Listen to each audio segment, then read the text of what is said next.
श्रीमद् भागवत के चतुर्थ स्कंद के द्वितीय अध्याय के प्रारंभ में विदुर जी ने यह प्रश्न उपस्थित किया था कि प्रजापति दक्ष ने अपनी प्रिय कन्या सती का अनादर क्यों किया और उसने शीलवानों में श्रेष्ठ चराचर गुरु वैर रहित शांत मूर्ति आत्माराम एवं सबके परमाराध्य भगवान शिव से वैर क्यों किया।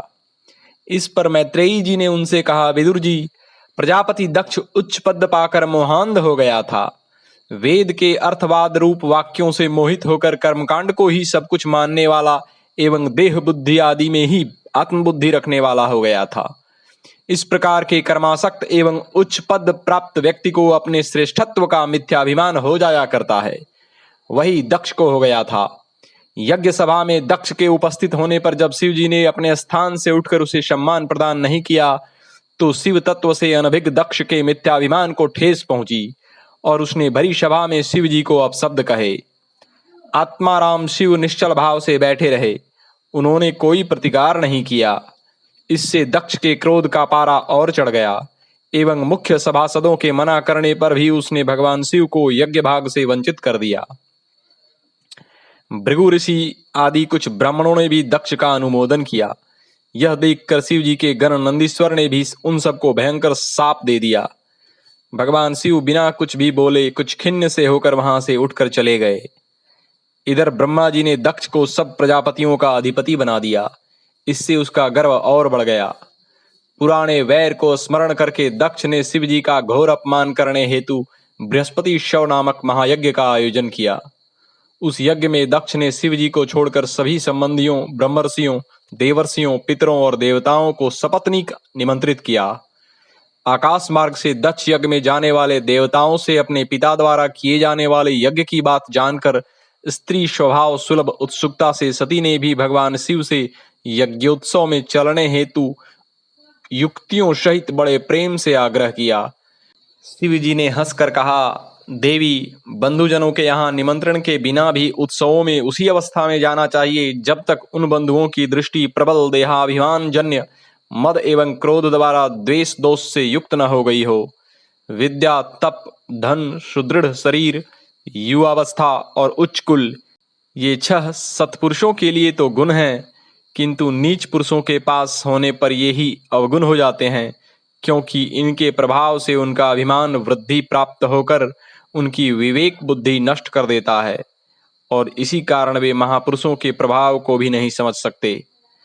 ऐसे व्यक्ति अपने यहाँ आगत सज्जनों को भी टेढ़ी कुटिल दृष्टि से देखते हैं। स्वजनों के तीखे वचनों से मर्म स्थानों में जो गहरे घाव हो जाते हैं वे जन्म भर प्रतिक्षण बेचैन किया करते हैं। सुंदरी, यदि तुम मेरी बात की अवमानना करके वहां जाओगी तो तुम्हारा अहित ही होगा, क्योंकि मैं जानता हूं कि तुम कितनी स्वाभिमानी हो। प्रतिष्ठित व्यक्ति के लिए स्वजनकृत अपमान मृत्यु का कारण बन जाता है। इतना कहकर भगवान शंकर मौन हो गए, किंतु बहुत उहापोह के पश्चात सती भगवान शिव के वाहन वृषभ एवं उनके गण मणिमाण आदि के साथ दक्ष यज्ञ में उपस्थित हुईं। वहां दक्ष के भय से सती की माता, मौसियों और बहिनों के अतिरिक्त किसी ने उनका स्वागत सत्कार नहीं किया। सर्वलोकेश्वरी देवी सती का स्वयं का अपमान तो हुआ ही, इसके अतिरिक्त वहां भगवान शिव को यज्ञ भाग से वंचित किया हुआ देखकर उन्हें भयंकर क्रोध हुआ। शिव द्वेषी एवं अभिमानी अपने पिता दक्ष को देखकर उन्हें उसकी पुत्री होने के कारण स्वयं के इस शरीर से ही घृणा हो गई।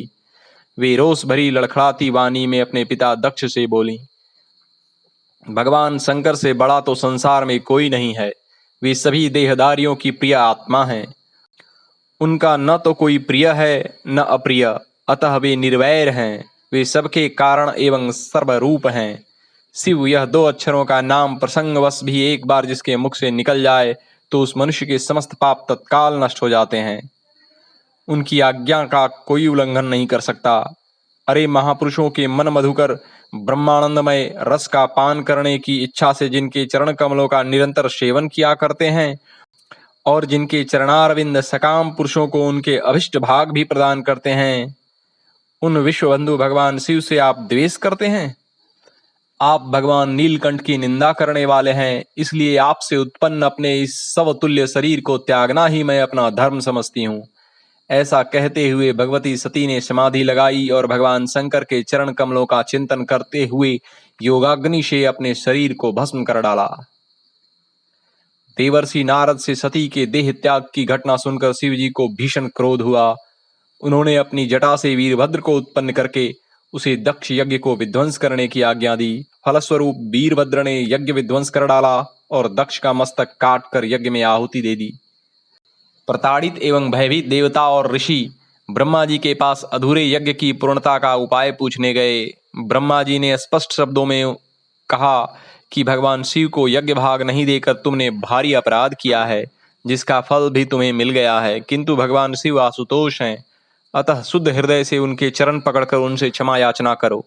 अन्यथा भगवान शिव परम स्वतंत्र हैं। उनके तत्व और शक्ति सामर्थ्य को ऋषि मुनि देवता यहाँ तक कि मैं स्वयं भी नहीं जानता, फिर अन्यों की तो बात ही क्या है। ब्रह्मा जी सहित समस्त देवता ऋषि मुनि एवं लोकपालों ने परम रम्य कैलाश पहुंचकर भगवान शिव को हाथ जोड़कर प्रणाम किया। शिव जी ने भी ब्रह्मा जी का प्रत्यभिवादन किया।